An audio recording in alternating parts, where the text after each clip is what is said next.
میرا ڈائریکٹلی عافیہ صدیقی سے کوئی ملاقات نہیں، نہ مجھے ان کی بابت میں زیادہ معلوم ہے سوائے اس کے جو انفارمیشن ویکیپیڈیا پہ اویلیبل ہے. اور آپ دیکھ لیں کہ سن یہ 2001 میں 9/11 کے بعد، اور اس کے بعد جو خالد شیخ محمد پاکستانی جو کویتی تھے، اور وہ پھر بعد میں پاکستانی، مطلب بنیادی طور پہ وہ پاکستانی تھے، کویت میں بورن اینڈ ریزڈ، انہیں جب گرفتار کیا گیا اور ان کو یعنی ٹارچر دے کر، جسے اور واٹر بورڈنگ اس کا بھی قانون اور پالیسی ہے کہ کوئی آدمی نہ بولے تو پھر اس کے بعد یہ انہوں نے یہ پالیسی بنائی. یہ بھی پالیسی ہمارے امریکہ میں نہیں ہے، اسی لیے امریکہ نے یہ خاص پریزنس جو تھے بیرون ملک بنائے گوانٹانامو بے میں، کیونکہ امریکن سوائل کے اوپر تو جو لا ہے اس کے مطابق آپ کسی قیدی کو اف تک نہیں کر سکتے.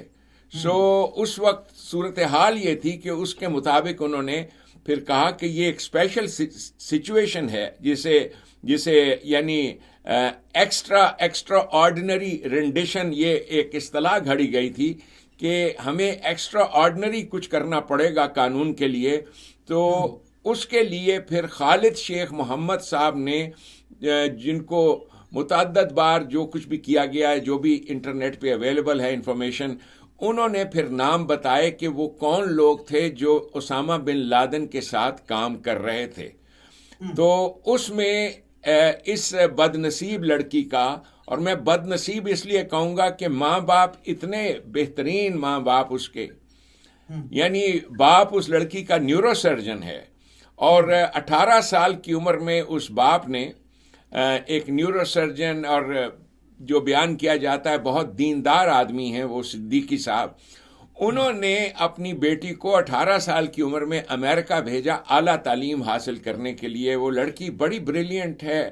18 سال کی عمر میں اس نے MIT سے گریجویشن کی.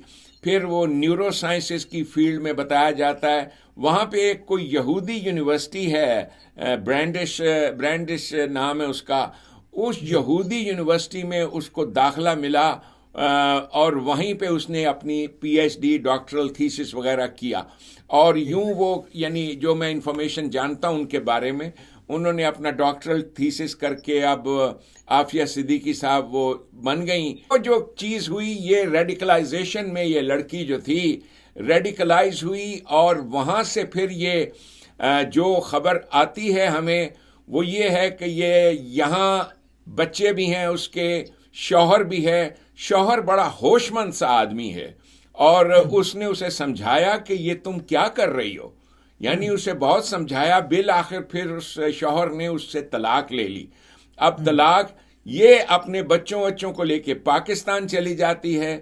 وہاں پہ اس کے کنیکشنز، خالد شیخ محمد صاحب جو ٹیررسٹ پکڑے گئے تھے، انہوں نے بتایا کہ یہ عورت جو تھی اسامہ کے ساتھ اس کا کنیکشن ہوا. یہ وہاں سے پاکستان سے افغانستان چلی گئی.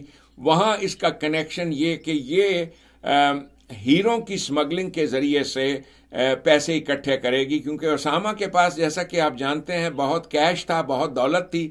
تو اسامہ نے کیریئرز بنائے تھے کہ وہ ہیروں کی شکل میں کنیکشن کریں، جو اس کے پاس ملینز آف ڈالرز تھے. بزنس مین تھے یہ لوگ سعودی جو تھے. سو اینی ہاؤ، تو یہ لڑکی جو تھی اس ہیروں کی اسمگلنگ میں بھی انوالوڈ ہے اور کیس.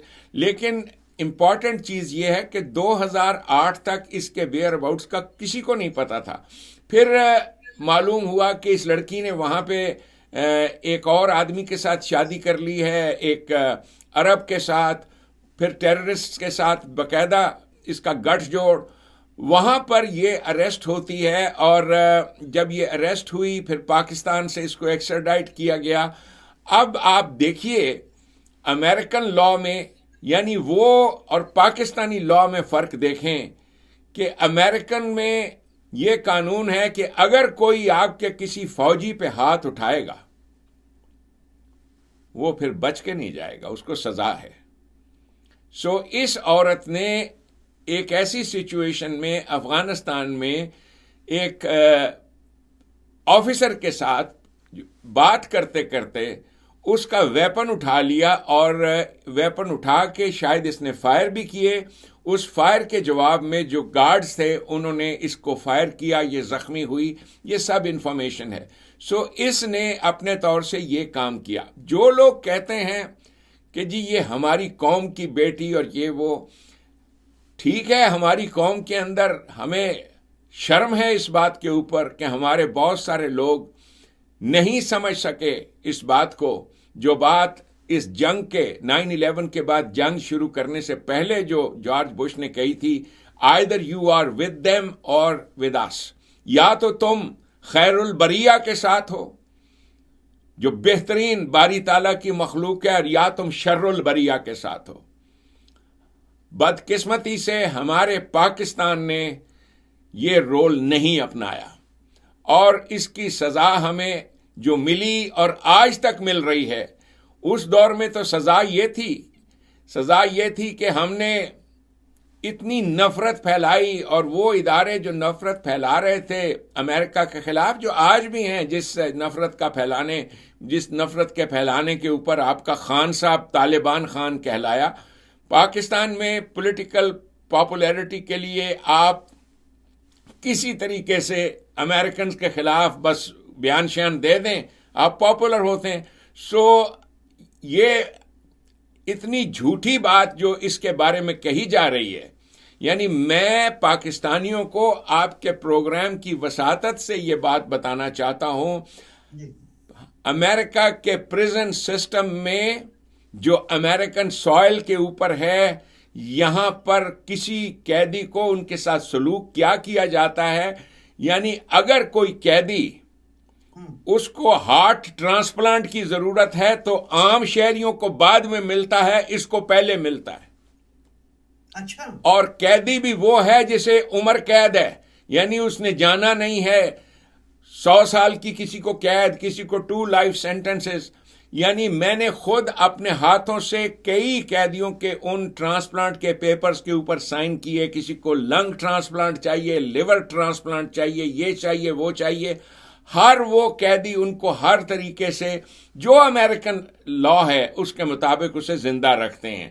اور اس کو نہ صرف یہ کہ پریزن کے اندر ان کی باقاعدہ اپنی لائف ہے, اپنا کلچر ہے, پریزن کے اندر ان کو ایجوکیشن کا سسٹم ملتا ہے, ریہیبلیٹیشن کا موقع ملتا ہے.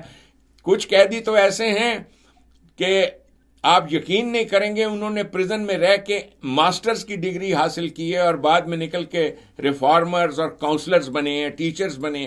لیکن کچھ قیدی جو ہیں, یعنی قیدیوں کے ساتھ امریکہ کے پریزن میں جو مثالی سلوک ہوتا ہے, یعنی آپ نے بھی سنا ہوگا کہ بہت سارے لوگ جنہیں باہر ٹریٹمنٹ نہیں مل پاتا, وہ ایک چھوٹا سا جرم کر کے کسی طریقے سے پریزن کے اندر گھس جاتے ہیں.